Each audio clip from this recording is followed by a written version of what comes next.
want to talk to you all a little bit about metaphysical real estate, what makes it so unique, so magical, so different.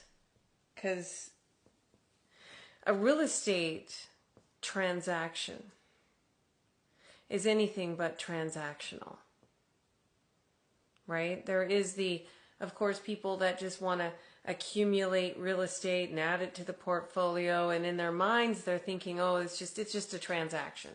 It's just, this is what I want, just get it for me. But no, it is not.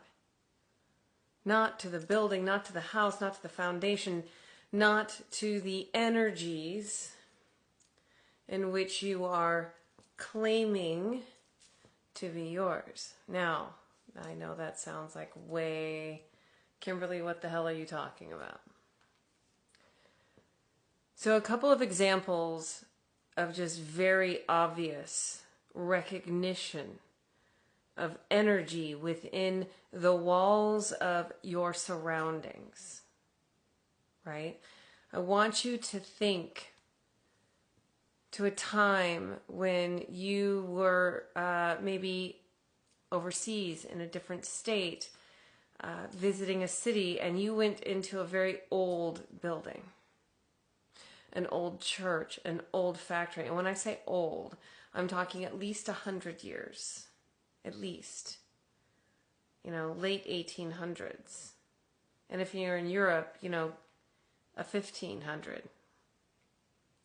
And you can't help but feel the age. You walk into that building and you're like, ooh, yeah, this is an old building.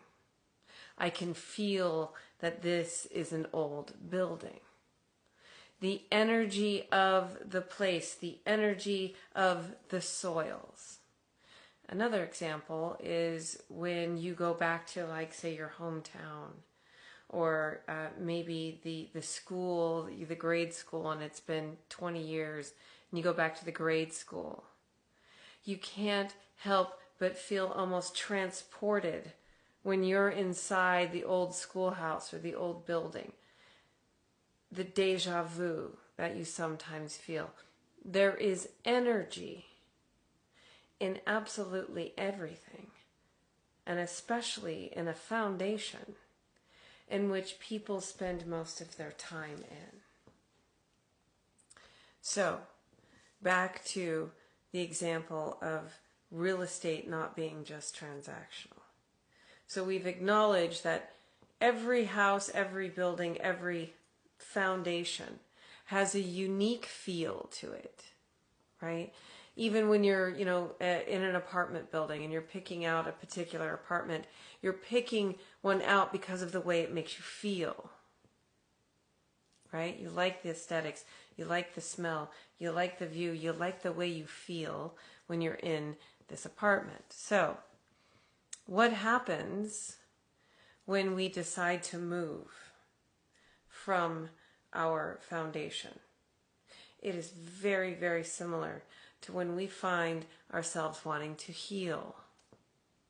We have to go through a transitional. We have to transfer our entire lives from one foundation to another. And it's going to be quite messy. Because number one, you've made the decision that you are ready for a new foundation.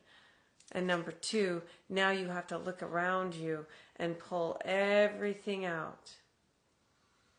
Everything that you have lived with, everything that's been buried in the cupboards, in the corners, in the closets, you have to pull it all out and look at it. And decide if you are going to keep it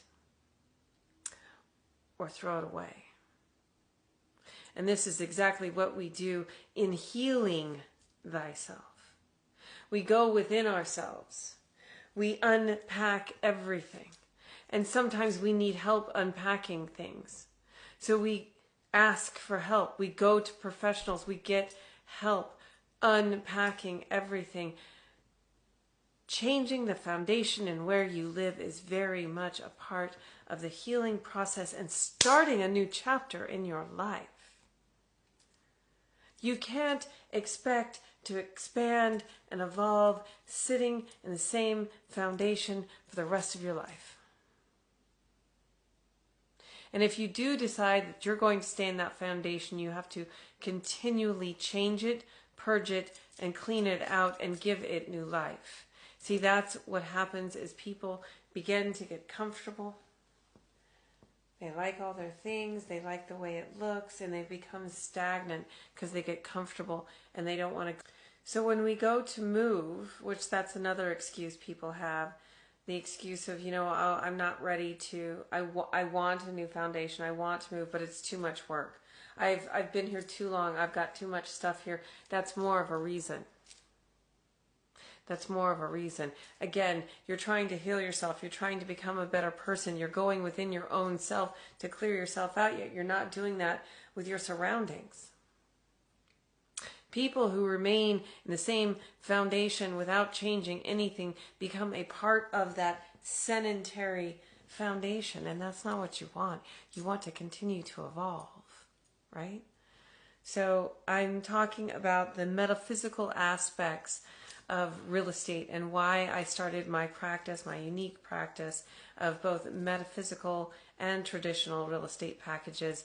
But along the way, not only am I working on your home, your foundation, and clearing that out to breathe fresh new life into the home, I'm doing that with you as well.